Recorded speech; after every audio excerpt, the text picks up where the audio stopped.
This week, I'll be talking about lasting powers of attorney and how to set them up. It's well known that the UK population is aging, with more of us living longer than ever before.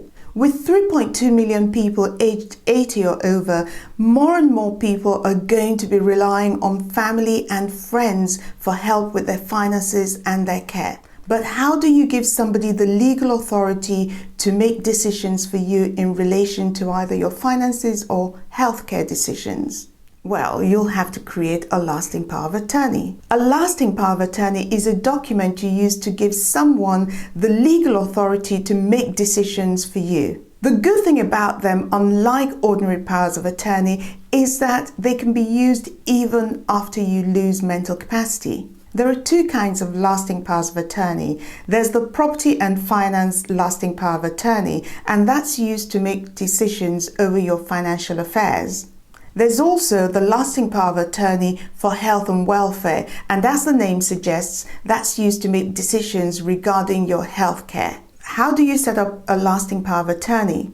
Well, you can do it yourself or you can get professional help.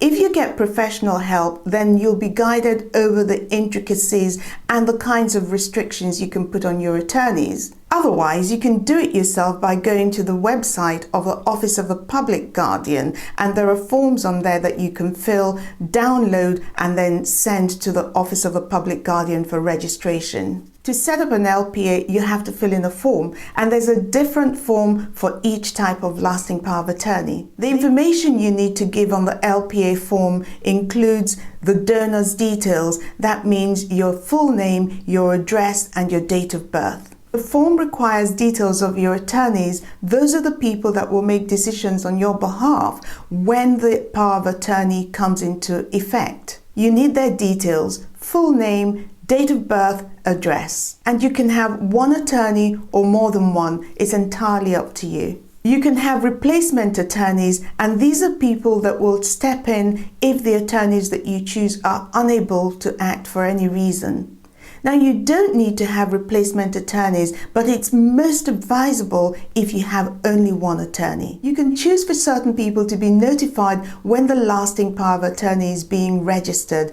This is a protection mechanism for the elderly and for the vulnerable. You don't need to have people to be notified, but if you're in a vulnerable position, then it's advisable. If you have more than one attorney, you have to decide whether they make their decisions jointly or whether they can make it individually. If you choose that they should make their decisions jointly, then it means that if one is away, the other person can't act for you. So think very carefully before you choose joint decision making, because it's very restrictive on your attorneys.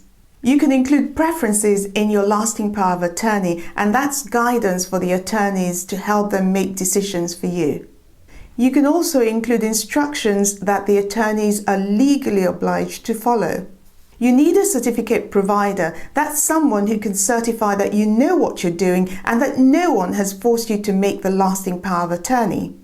The certificate provider can either be someone you've known for a long time, not your family members, or it can be a professional, and that professional will interview you before certifying that you know what you're doing.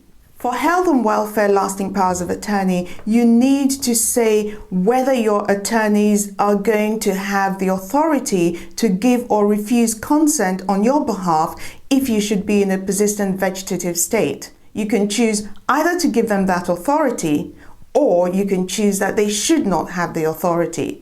If they have the authority, then they can make that decision for you if that time should ever come. Once you've completed the form, then you've got to get it signed.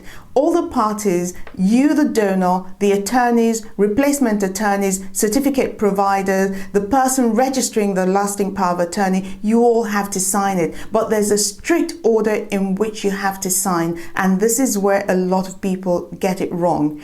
If you're not sure, get some guidance or get a professional to assist you. After that, you send the form in to the Office of a Public Guardian for registration. The registration fee is £82 and that's for each lasting power of attorney. There's no discount for more than one. However, there's a reduction in fees to either half or nothing at all if you qualify. The property and finance lasting power of attorney can be used before you lose mental capacity, but only if you say so on the LPA form. The health and welfare lasting power of attorney can only be used after you lose mental capacity. But remember, both types of lasting power of attorney cannot be used until they are registered. So it's best to register it as soon as you complete the form. Subscribe now for more family wealth talk.